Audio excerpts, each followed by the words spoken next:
Exercise के अंदर वो चले भी लड़के कराची शहर सदर बाजार की प्राडो गाड़ी।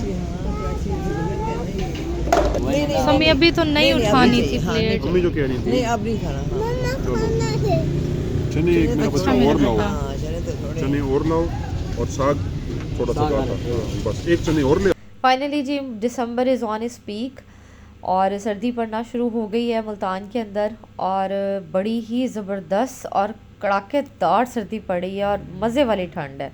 मतलब हम लोग मुल्तानी तो ख़ास तौर पे गर्मी में इतना सड़ चुके होते हैं कि उनको सर्दी नेमत से कम नहीं लगती, लेकिन बस बच्चों को देख के थोड़ा सा बंदा वो होता है कि बच्चे बहुत जल्दी से बीमार हो जाते हैं। अल्लाह ताला सबको अपनी अमान में रखे। चलें जी आज के व्लॉग का आगाज़ करते हैं। औज़ुबिल्लाहिमिनश्शैतानिर्रजीम, अस्सलाम वालेकुम, welcome back to my channel. मैं उम्मीद करती हूँ कि आप सब खैरियत से होंगे और ईमान की बेहतरीन हालत में होंगे। मेरे चैनल पे न्यू हैं तो चैनल को सब्सक्राइब कर दें, वीडियो को पहली दफ़ा वॉच करें तो बेल आइकन को ज़रूर प्रेस करें। और मैं बना रही हूँ जी आज बाजरे की रोटी। अम्मी ने मुझसे फरमाइश की, सारे ज़िंदगी और सारा बचपन मैंने अम्मी के हाथ की बाजरे की रोटी खाई है और आज अम्मी ने मुझसे फरमाइश की। और बड़ी खुशी होती है जब कोई माँ बाप में से आपसे फरमाइश करता है कि मुझे ये बना के खिलाओ।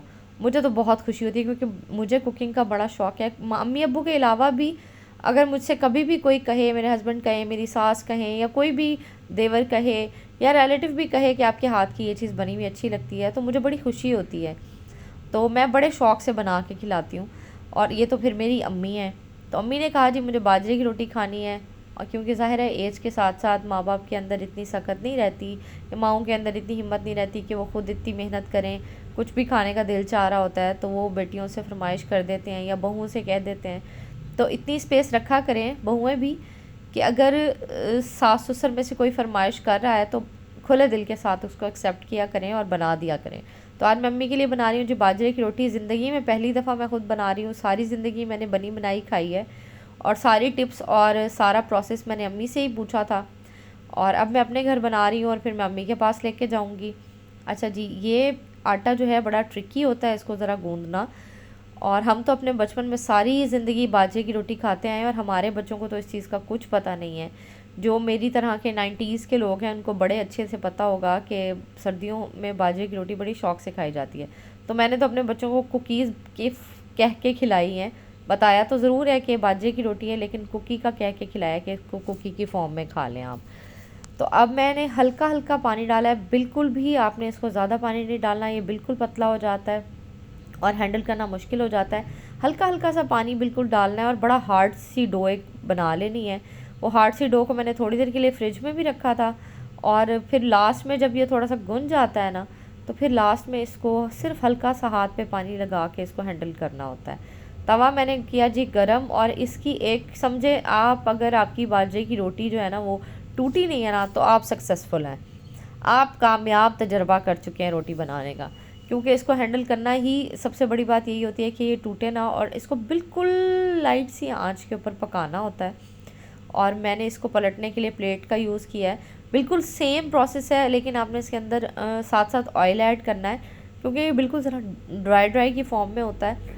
थोड़ा सा ऑयल ऐड करेंगे तो बड़े मज़े का बन जाएगा। और यकीन करें कि बचपन इतना मुझे उस दिन याद आया, और बचपन के साथ साथ मुझे मेरे अब्बू भी बहुत याद आए। माँ बाप आपकी ज़िंदगी का वो हिस्सा होते हैं जो आपके हर लम्हे के साथ आपको याद आते हैं। जिनके हयात हैं, अल्लाह पाक उनको लंबी ज़िंदगी, सेहत, सलामती और तंदुरुस्ती के साथ अता करे। ये एक ऐसा खला है जो ना दुनिया की कोई दौलत पूरी कर सकती है, ना दुनिया का कोई रिश्ता पूरा कर सकता है। आपको पेरेंट्स से रिज़म्बल करते हुए रिश्ते मिलेंगे, बड़े भाई, बड़ी बहनें, लेकिन माँ बाप जैसा कोई नहीं मिलेगा। और मैं अम्मी के पास आई, कहने को तो मैं करीब वाली बेटी हूँ, लेकिन मेरा भी आपको पता है घर और जिम्मेदारियों की वजह से चक्कर बड़ा मुश्किल रखता है। और बड़े भरपूर तरीके से मैंने अम्मी को प्यार किया था, क्योंकि मुझे प्यार भी बड़ा आ रहा था।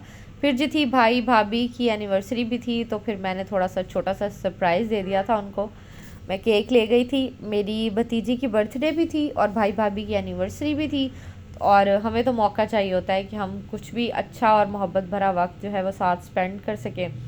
तो यहाँ पे हमने हल्की फुल्की सेलिब्रेशन की थी, केक कट किया था, और माशाल्लाह से अल्लाह ताला इनको सलामत रखे।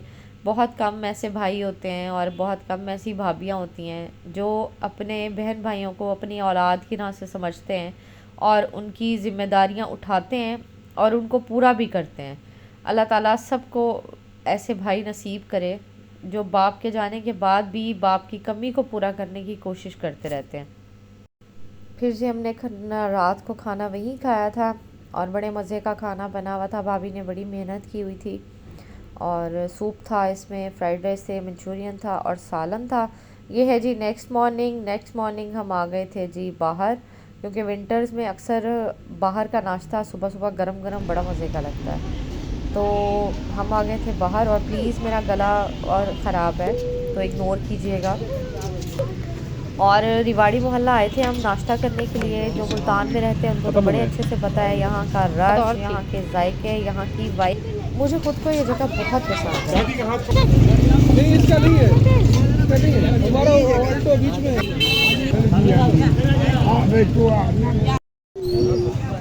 मनती तो लोती खा ला था भाई।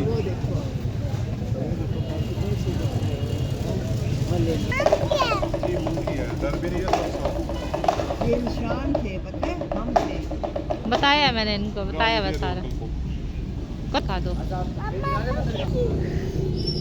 वो कैसे लड़का चले पूरा बन के सास के घर बाबू बन के जेंटलमैन अंदर, वो कैसे जेंटलमैन की तरह मटक मटक के बाबू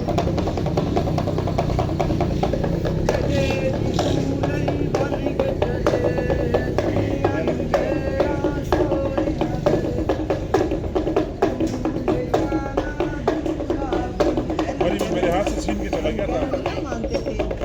कैसे लड़का सास के घर से आता है, लड़के को सास ने जादू कर दी, वो पागल बना दिया, दीवाना बना दिया। एक मिनट, वो कैसे भी आजकल के लड़के जिम जाते हैं, कैसे बॉडी बनाते हैं लड़के एक्सरसाइज के, वो लड़के बॉडी में, लड़के सलमान खान वाली जॉन सीना वाली बॉडी में, वो एक्सरसाइज के अंदर वो चले भी लड़के जरा कराची शहर सदर बाजार की प्राडो गाड़ी, वो कैसे मटक मटक के ठुमक के प्राडो गाड़ी चलेगा, वो लड़के की गाड़ी पंचर हो जाती है, कैसे लड़का लेकर के लेके जाता है पेंशन लगाने हर शाम।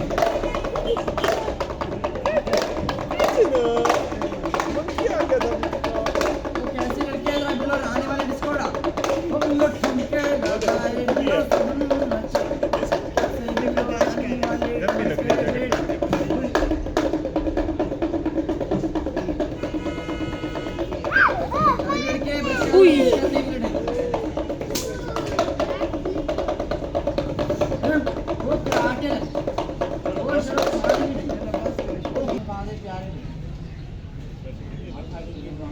मुझे कमेंट बॉक्स में आपने ज़रूर बताना है कि किस किस को ये बंदर का तमाशा देख के अपना बचपन याद आया है।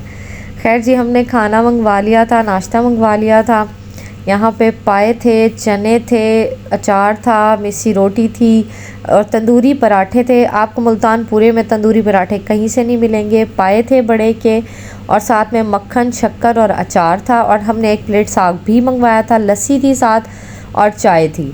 इतना मज़े का और इतना लजीज यह नाश्ता था। जो मुल्तान से बाहर हैं मैं उनको ज़रूर रेकमेंड करूँगी कि आप कभी भी मुल्तान आएँ तो यहाँ सुबह सुबह जाके आप नाश्ता ज़रूर कीजिएगा, क्योंकि अगर आप लेट जाएंगे तो आपको नाश्ता नहीं मिलेगा। अब जी बारी है साग की। लास्ट व्लॉग में मैंने आपको बताया था कि नेक्स्ट व्लॉग में इंशाल्लाह मैं आपके साथ साग की कंप्लीट शॉर्टकट रेसिपी शेयर करूँगी। मैंने साग को और पालक को दोनों को इकट्ठा ही काट के अच्छे तरीके से वॉश कर लिया था, क्योंकि इसके अंदर थोड़ी सी रेत होती है। और फिर मैं अब इसको डालूँगी जी शॉपिंग बैग में, कोई भी कॉमन किस्म का घर का ही जो हम जिसमें रेगुलर रूटीन में सामान लाते हैं हम, उसके मैं अंदर मैं इसको डालूँगी और फिर मैं इसको कर दूँगी जी फ्रीज़। मैंने इसको तकरीबन 1 से 2 दिन के लिए फ़्रीज़ किया था। आप अगर चाहें तो अप टू 1 मंथ भी इसको फ्रीज़ कर सकते हैं, क्योंकि आपने अब तक जितनी भी रेसिपी साग की देखी होंगी ना, उसके अंदर आपको साग बॉईल करने के बाद फ्रीज़ हुआ हुआ मिलेगा। क्योंकि सर्दियों के दिन काफ़ी ज़रा टाइम मैनेज नहीं हो पाता, मुश्किल हो जाता है, तो इसलिए जिस दिन आपने बनाना है आप इसको उस दिन बाहर निकालेंगे। और मैंने इसको 2 दिन के बाद बाहर निकाला था। और जो बॉईल वाला दिन होता है ना, ज़ाहिर है जिस दिन आप इसको काटते हैं आपको उसी दिन इसको बॉईल करना पड़ता है, अदरवाइज़ ये ख़राब हो जाता है, बाहर नहीं रहता। फ्रिज में भी नहीं रहता। तो मैंने इसको डायरेक्टली शॉपर वॉश करने के बाद डायरेक्टली शॉपर में डाला, इसको फ्रीज़ किया और 2 दिन बाद मैंने इसको निकाला। और अब मैं इसको ना कुंडी के डंडे के साथ शॉपर के अंदर ही मैं इसको, जब ये आइस बन जाती है ना, मैं इसको अच्छे तरीके से कूट लिया था और इसको मैंने यूँ समझे कि बिल्कुल चूरा चूरा कर लिया था। और अब मैं आपको बताऊंगी कि मैंने इसको कैसे बनाया था। मैंने डाला जी मटन, प्याज, टमाटर, लहसुन अदरक का पेस्ट और मैं इसको अच्छे तरीके से ऑयल के अंदर डाल के इसको भून लूँगी। फिर मैं इसमें ऐड करूँगी थोड़ा थोड़ा करके साग।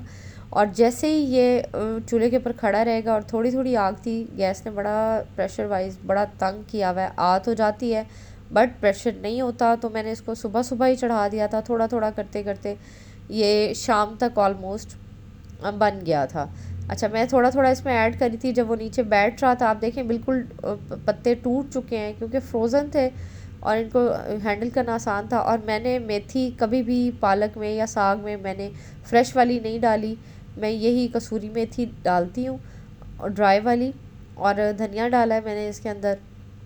इससे भी सेम टेस्ट आ जाता है, कोई ख़ास फ़र्क नहीं पड़ता। अगर आप फ्रेश डालना चाहें तो अप टू यू, अगर आप डाल सकते हैं तो डाल लें, लेकिन शॉर्टकट के लिए अगर आपने जल्दी कुछ बनाना है तो उसके लिए आप कसूरी मेथी पैकेट वाली भी ऐड कर सकते हैं। इसको भी थोड़ा सा साफ़ कर लिया कीजिए क्योंकि इसके अंदर थोड़ी सी होती है, मट्टी होती है।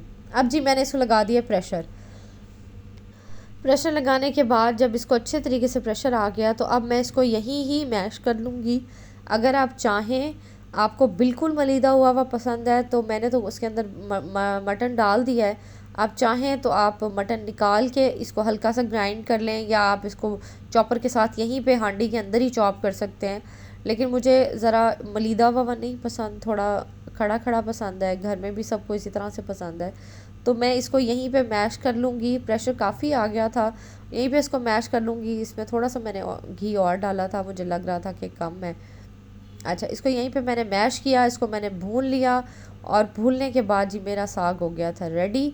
ये था जी मेरा आज का व्लॉग। उम्मीद करती हूँ आपको पसंद आया होगा। पसंद आए तो चैनल को ज़रूर सब्सक्राइब कीजिएगा और वीडियो को लाइक कीजिएगा। अल्लाह हाफिज़, बाय बाय।